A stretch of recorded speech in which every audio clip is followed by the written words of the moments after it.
জাতিসংঘের সহযোগী সংস্থাসহ আন্তর্জাতিক অন্তত ৬৬টি সংস্থা থেকে যুক্তরাষ্ট্রকে প্রত্যাহারের ঘোষণা দিয়েছেন মার্কিন প্রেসিডেন্ট ডোনাল্ড ট্রাম্প।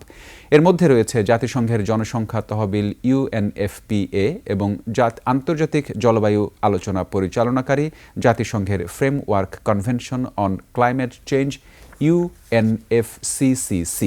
এরই মধ্যে ট্রাম্প প্রশাসন বিশ্ব স্বাস্থ্য সংস্থা WHO ও ফিলিস্তিন শরণার্থীদের জন্য জাতিসংঘের সংস্থা UNRWA, জাতিসংঘ মানবাধিকার পরিষদ এবং ইউনেস্কো সহ একাধিক সংস্থা থেকে বেরিয়ে এসেছে।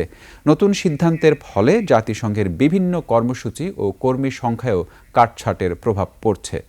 আন্তর্জাতিক জলবায়ু আলোচনা কাঠামো UNFCCC থেকে যুক্তরাষ্ট্রের প্রত্যাহারের সিদ্ধান্ত জলবায়ু কেন্দ্রিক সংস্থাগুলো থেকে নাম প্রত্যাহারের সবশেষ পদক্ষেপ। এছাড়া carbon free energy compact, United Nations university, international cotton advising committee সহ আরও বেশ কয়েকটি সংস্থা থেকে যুক্তরাষ্ট্রের প্রত্যাহারের পরিকল্পনা রয়েছে বলে জানানো হয়েছে। সংশ্লিষ্ট বিষয়ে পর্যালোচনা চলছে।